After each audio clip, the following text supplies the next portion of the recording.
Welcome back, everybody, to the Pittsburgh Pirates franchise here on MLB The Show 20. As today, we are right at the All-Star break. One more game until All-Star Week. We're going to be heading in the Bronx to take on the New York Yankees and try to avoid a series sweep. We're not doing too well in the month of July. We're also on like a 4-game losing streak. So this is a pretty important game. We want to gain a little bit of momentum heading into the long break.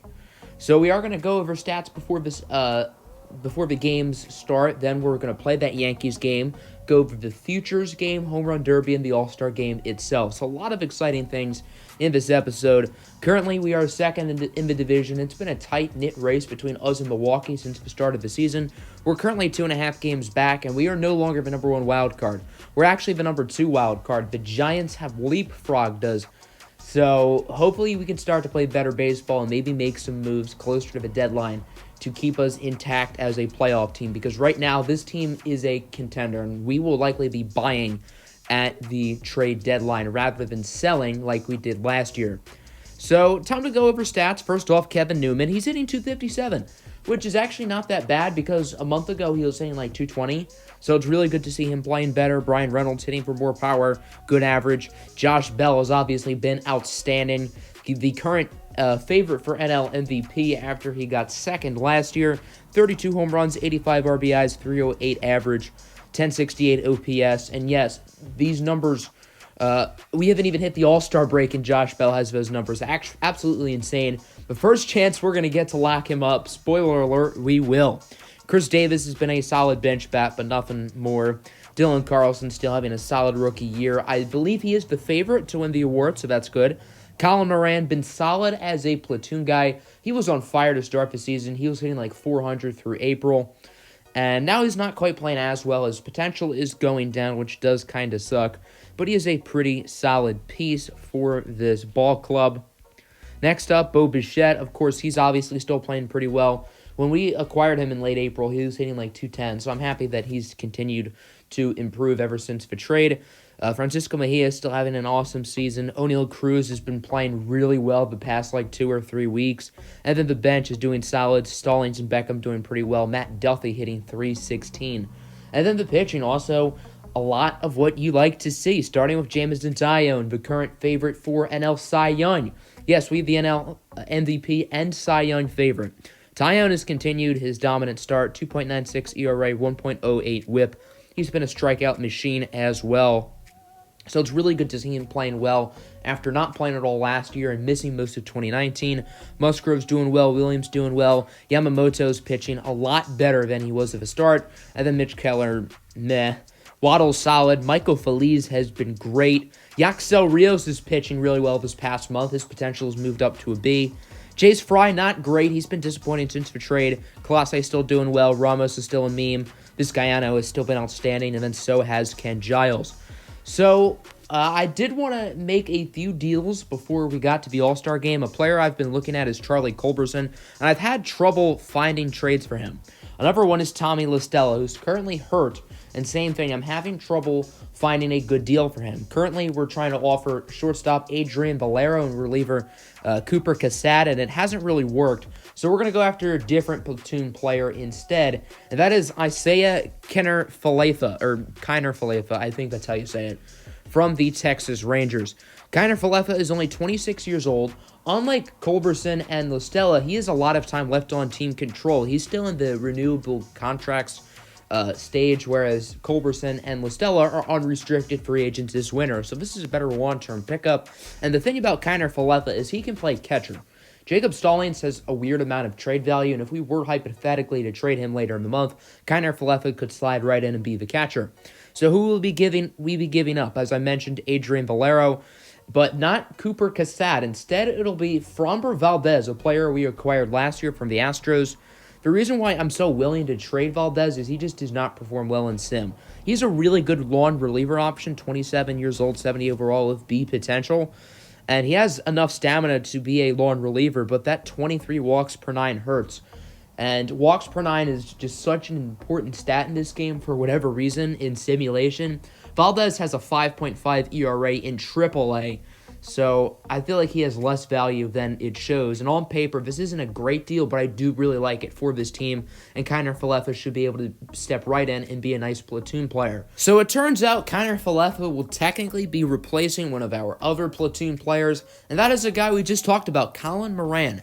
28-year-old lefty, solid bench bat, can play against righties every once in a while. But I found a trade I really liked for him. Moran and two other pitching prospects, Steven Henson and Byron Davidson, neither of whom are too special, are headed to the Giants for a player I talked about last episode, outfield prospect Alexander Canario. Canario is only 20 years old from the Dominican Republic, and I'm a huge fan of his skill set. He is a five-tool player. Good contact, good power, solid on defense, nice arm, and good speed. He really brings the full package, and I think should be a great addition to the minor league system. I believe he has 86 potential, so it's not like he has a low B. He'll probably start in Double-A, maybe Triple-A. I might have to check his numbers. I forget where I had him starting. And I do want to add a few pitchers because we did just trade away multiple pitchers in those past two deals. So we're going to go to free agency looking at a few guys, including Zach Hedges, a 57 overall, 28-year-old player. He's obviously does not have any major league future for us, but should help the minor league teams out. And then another guy with no major league future, but should improve the minor league squad in John Suzuki. Suzuki will be the Double-A run reliever, and then the other guy, I forget his name already, will be the Triple-A lawn reliever.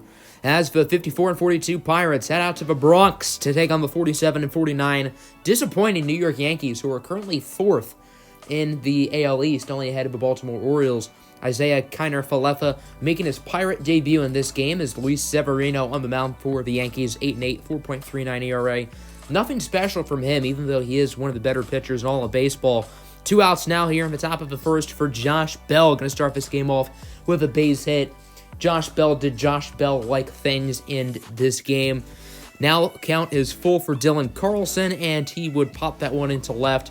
Since it's Yankee Stadium, that one was pretty close to going out. Obviously, Yankee Stadium notorious for being a hitter's-friendly park, but it would be caught out in left. Joe Musgrove on the hill today for the Pirates, 8-6, 3.43 ERA, 1.18 WHIP. Having another really solid season, and the Yankee batters really had trouble putting the bat to the ball early in this game as Gio Urshela and Miguel Andujar both striking out. Let's go to the second inning. Duffy up at the plate, and the judge has entered the courtroom. Aaron Judge makes the play on the bottom of the second. Gary Sanchez going fishing, and he cannot catch anything. Now to the third. Here's Isaiah Kiner Falefa, and his first at bat as a Pirate. Line out to second.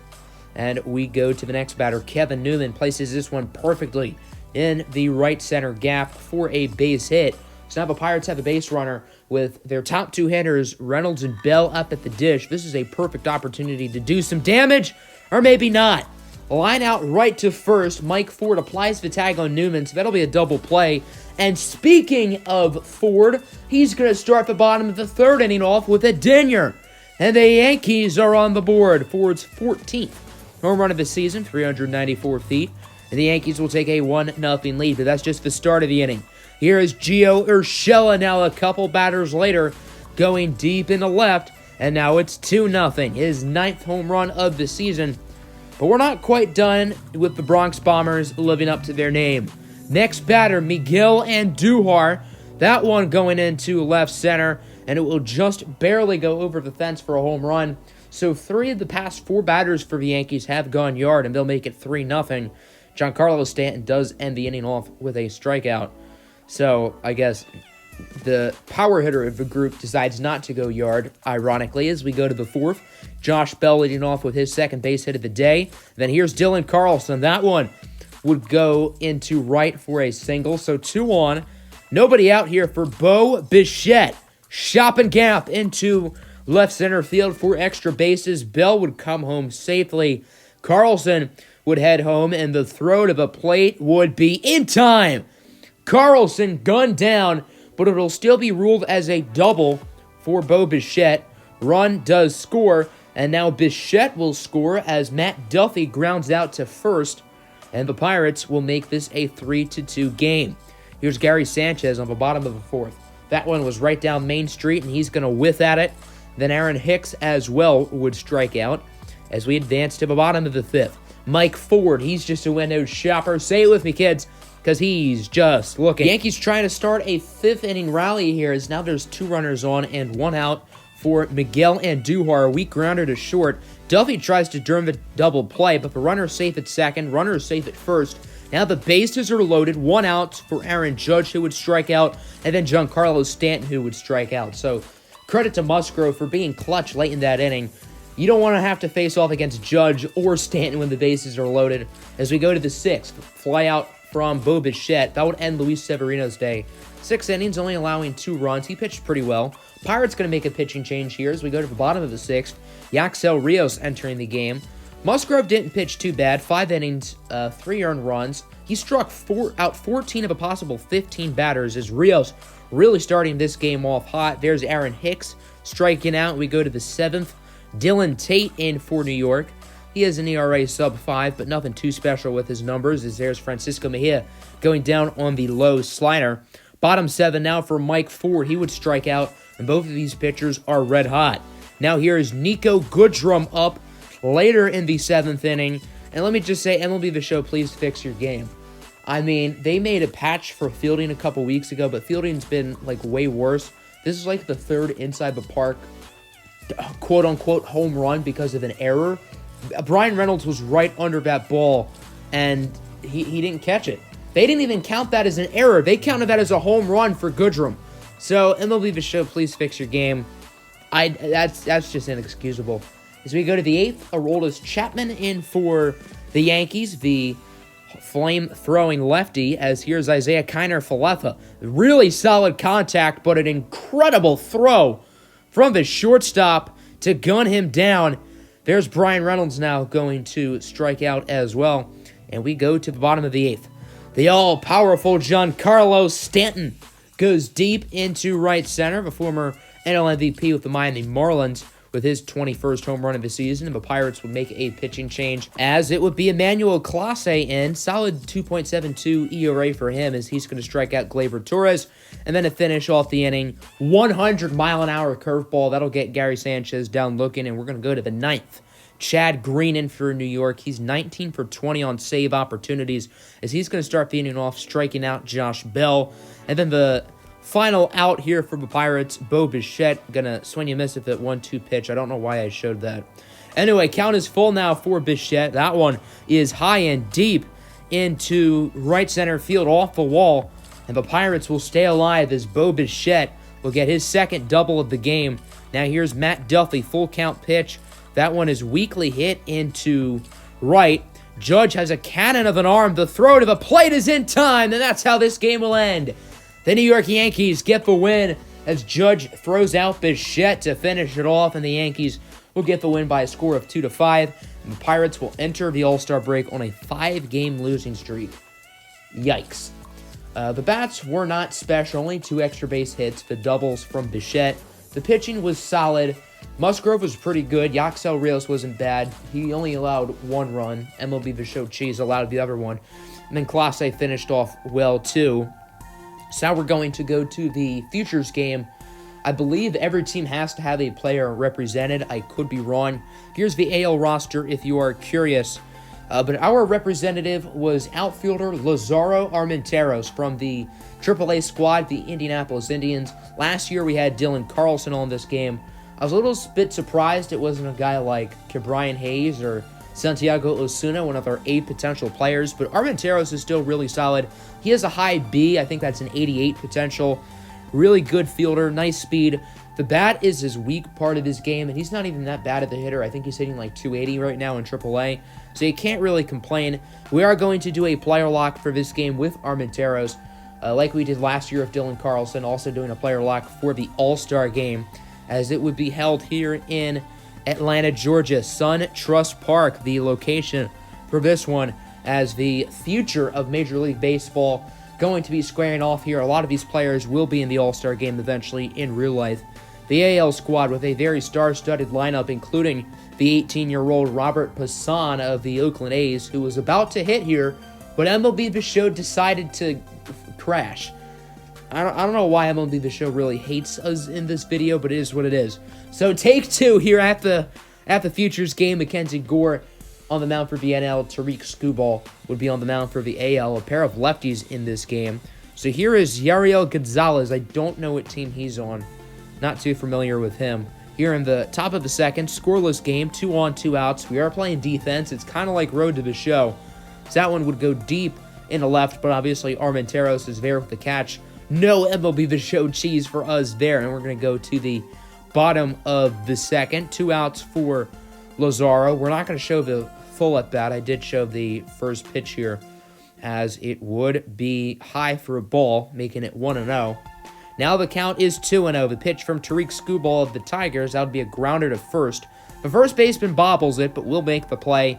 And unfortunately, Armenteros' first at-bat would not be super successful as we moved on to the third inning. Still a scoreless game. No base hits for either team. And that's going to change as Tyler Callahan, a second base prospect for the Reds, would go deep. Vaughn and Baum with base hits. We're going to drive in another run as it is now 2-0. The NL squad looking good. Wander Franco, the top hitter in baseball, would end the no-hit bid. As we go to the bottom of the fourth, Casey Mize now on, another Tiger prospect. Armenteros leading off the inning. That one is deep into center. Would be caught, almost a home run, but not quite, unfortunately.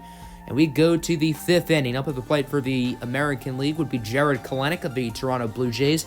Yes, the Mariners traded him to Toronto.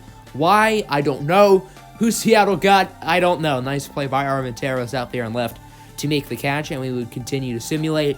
Chris Bubich of the Royals now into the game as it is now 3-0. 2 on, 2 outs. Quite the opportunity here for Lazaro Armenteros in what could be his final at-bat. 1-2 pitch, and he would strike out on the outside changeup, ending the inning in disappointing fashion. As we go to the sixth inning now, Derek Scott allowing a few base runners, but the AL does not get a hit or drive a run across. On to the seventh, Gregorio Rodriguez, a player from last year's draft class of the Atlanta Braves. The Braves got 2 A potential prospects last year, which is pretty incredible since they didn't own a high pick. A lot of pinch hitters now starting to enter the game here in the bottom of the seventh inning. Luckily, we would actually get another at-bat, which is kind of lucky. We would eventually lead off the top of the eighth inning. Frank Piedra is on the mound. I don't know who he is. He's probably an auto-generated player from last year's class. First pitch of the at-bat would be a high ball. 1-0 pitch now for Armenteros. That one lined right to third. Could have been a base hit, but a really good defensive play by the third baseman to get the out, ending the inning. That was the third baseman, Nolan Jones of the Indians organization. And then he would actually be the last out as Vienno gets the win, 7-0. A lot of runs late in this game for the National League squad. Only 2 hits for the entire AL team, and the NL will win the 2021 Futures Games. Now into the Home Run Derby, also obviously at SunTrust Park. Obviously, all the All-Star festivities are going to be here. Josh Bell, of course, will be participating in the Derby. Last year's defending champion, might I add. Of course, he won last year at Dodger Stadium. Now, as the 2 seed, going to try to get the 2-peat. Jorge Soler is the only person higher than him. Both Soler and Bell have the same amount of home runs. MLB The Show is just hating today, as you can see. Bell has the best at-bat to home run ratio at 10.6, which is a really good number. Bell also has the second best power rating, just behind Jorge Soler. So let's get this show on the road. Josh Bell would face off against Freddie Freeman in the first round, which is kind of ironic because it's in Atlanta. Freddie Freeman plays for the Braves, so Josh Bell was sort of the villain early in this home run derby, if you will. As here's a look at the full list of competitors. Jorge Soler, Paul Goldschmidt, Freddie Freeman, Ramon Laureano, Keston Hiura, Michael Conforto, and Justin Upton. So we would simulate to our at-bat. We'd actually be the last person to get an at-bat in the first round of the derby. And as you can see, all of the higher seeds are moving on. Jorge Soler, Michael Conforto, and Justin Upton. Freddie Freeman hit 11 home runs, so that is going to be the mark to beat based on last year's home run derby. I don't think we should have much of a problem. 11 home runs should be pretty easy, and this is Josh Bell. We can get 11 home runs with our eyes closed I probably could have done the bird box challenge and not knowing the pitches are coming and still won. So here's Bell. First one, that'll go yard. Obviously, energy is a key factor, so of course we'd like to see Bell play well early. There's his second home run, 363 feet. You know, it's really hard commentating on Home Run Derby, but we're just going to do the best we can.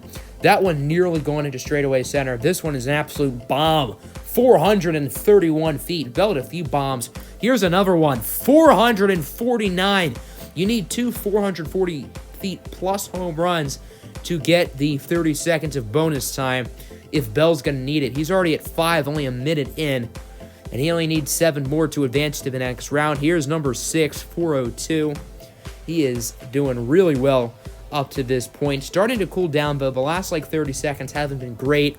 And then, bang, that one would curve foul. A few of these balls curve foul. I don't know if there was wind tonight in Atlanta. So he's still at 6. Might be smart to call a timeout sooner. Maybe not, as that one was crushed, 450. This one would go 404, and Bell's just 4 away from winning. Here's another one into right center, 442. We already got the 30 seconds of bonus time.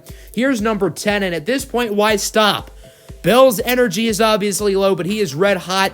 Here is an absolute moonshot. Look at that one go. Only 423, but that one was in the air for a minute. Currently at 11. Can he get 12? Not quite on that one. Probably smart to call a timeout soon, but Bell doesn't need it quite yet.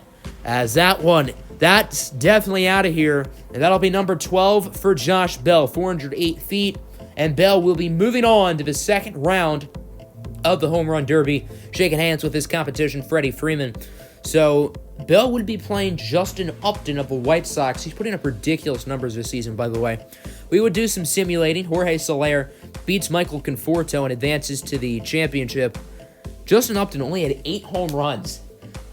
Bell did that in a minute and a half, so this should be no problem to advance to the finals and potentially take on Soler of the Kansas City Royals. Bell trying to go Oppo-Popo to start this second round off. That one not quite over the fence. This one would be if it's fair, but not quite. So Bell right now 0 for 3. Not quite the start he wants, but at the same time, he only needs 9 home runs to win. I don't think Josh Bell is too worried. Here we go. That one's a goner. 395 feet. This one gone as well. Absolutely crushed. 456. Wow. This one also crushed. 451. He's already got the bonus time. Minute in. Only 3 home runs, but 2 450-plus home runs. Here could be another one. Not quite. Only 400. So he's already halfway at 8. Already. And he's not even playing that well for his standards. Here's home run number 5. 456. He's mashing these balls right now. That's what she said. Or that's what she did, actually. That one is awfully high into the upper decks. Still looking at 5. Here is 6. An absolute moonshot. 401 feet. Here is number 7. Crushed in a right if it's fair, and it's not. So still at 6. That one should stay fair, and it does. 383. So now Bell only needs 1 to tie. Maybe he should call his timeout soon. 444. And the weird thing with Bell right now is he's about to advance to the next round, and he's going to be batting first since he's the lower seed as Josh Bell does clinch, shaking hands with Upton. But since Josh Bell is a lower seed than Jorge Soler, Bell will be right back up to bat, which could be good because Bell is in a groove, but also not so good because his energy level might be low. His energy level is at the max, but I feel like MLB The Show should probably be more realistic with that. First pitch, 441 feet. That one was a goner. And we don't have a mark to beat, so Josh Bell will be playing this round fully, since he's the lower seed, there's not a mark to beat. Currently at 4, he's doing quite well so far. Here is number 5, 427. He's already unlocked the 30-second bonus time, and we're only 40 seconds in of a round. That one is number 6, a blast into right center, 396 feet. That one does not look deep enough to be number 7. But Bell's still doing really well, putting up historic numbers this season. And, if Bell continues to play every year in the Home Run Derby, he'll be putting up records for the Derby. He had 60 home runs, I want to say, last year. I think the all-time record for home runs in a Home Run Derby career is Vladimir Guerrero Jr., who had 94, and Guerrero only needed 1 year to get that mark. Like, what I'm saying is I think Guerrero has more home runs in a home run derby than anyone, and he did it in one season. And he didn't even win the home run derby. That's kind of ridiculous. Bell right now at 9. Is that one 10? Not quite, and he's starting to get tired as we hit the 2-minute mark here in the regular time before the bonus. I expect Josh Bell to call a timeout soon, currently at 10. This one could be 11, and that one would be gone. 3:62, and Bell would call time there. For the first time all day, he has called timeout. His teammates, Wilson Ramos, Bryce Harper, and Jorge Soler are trying to get a selfie with him. Bell wants none of that. He's too Hollywood for the boys. Bryce Harper trying to show him what to do. Harper, of course, won a home run derby back in 2018, but Bell's experienced with this. He won the derby last year. I think, don't worry, Bryce, I think he knows what he's doing. There's number 12. There is number 13, 408. Bell really on a groove. He was doing really well before the timeout. Right as I talk about his groove, I jinx him, and that one goes foul. Here's an absolute bomb. Is he a terrorist? Because that was a bomb. 444 feet of glory. Illuminati confirmed. That one into straightaway center. Not quite. Is his name Kim Jong-un? Because he's launching nukes. Okay, I'll stop with the jokes. 413 feet for number 15. Here's number 16. Deep shot, if it's fair, and it is. 422 feet. Wasn't quite able to curve foul. So about a minute left. Obviously, the regular 30 seconds, and then the 30 seconds of bonus time. Currently at 17. There's 18. 455. He is just, I mean, some of these balls aren't even close. Not a lot of his home runs have, like, barely gone out of a park. That one is 404, likely his last home run before time winds out, and he will beat the buzzer, but it doesn't go yards. So 30 seconds left. That one, does it go over the fence? It's going to be close, not really, 447 feet. And Bell will call time, currently at 20 home runs with 22 seconds left, trying to get 3 or 4 more before the bell sounds. There is 428 for number 21. Here is home run number 22 at 419 feet. And why not end off with a bang? As Matt Vesgersian would say, Santa Maria. 451. Absolute blast to end it. What a home run derby performance once again from Josh Bell. But can he win it? Can Jorge Soler do it? Time to simulate. Soler hits only 12. And that means Josh Bell, for the second straight season, is your home run derby champion. Not quite as many home runs as last year because he was a higher seed, but I think his total, his longest last year was 460, so he did break that with a 468 in the final round. Now it's time for the All-Star Game. Before the All-Star Game, we got a quick trade. Brandon Lau going to the Indians for Franmil Reyes and Drew Waters. They're headed to the Padres. This is the most MLB The Show-like trade I've ever seen. The Padres in real life just traded Franmil Reyes 2 years ago to the Indians, so I'm not sure why they'd want him back. And Brandon Lau, who won the World Series MVP last season, was just traded by the Rays maybe a week ago in game to the Padres. So they have Lau for a week and decide, nah, we don't want him, and we're going to trade for a guy who in real life we didn't want. If this isn't MLB The Show logic, I don't know what is.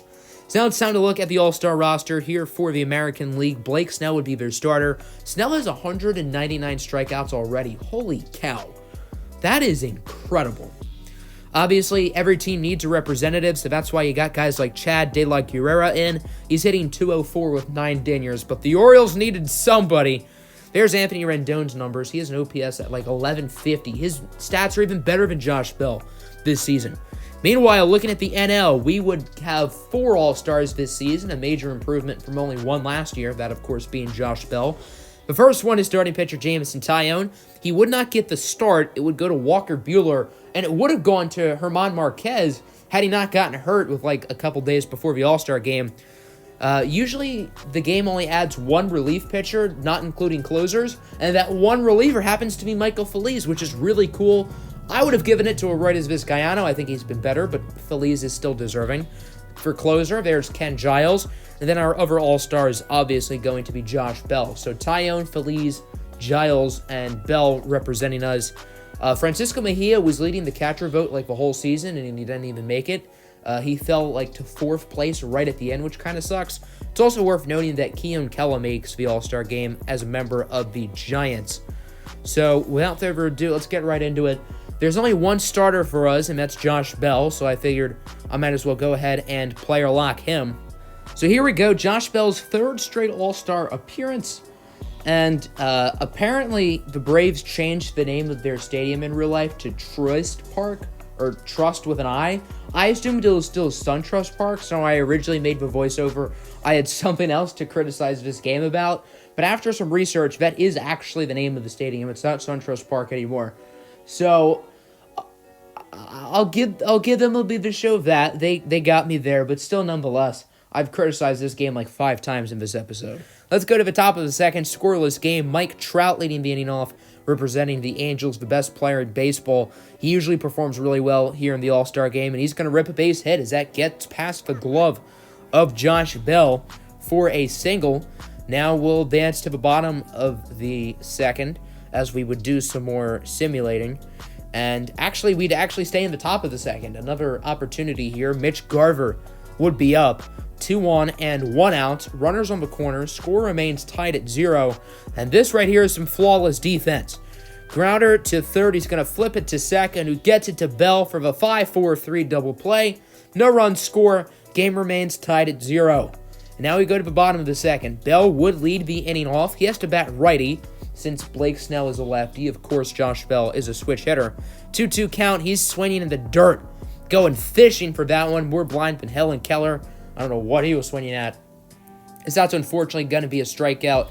Last year in the All-Star game, Bell went 1 for 3 with a solo home run late in the game.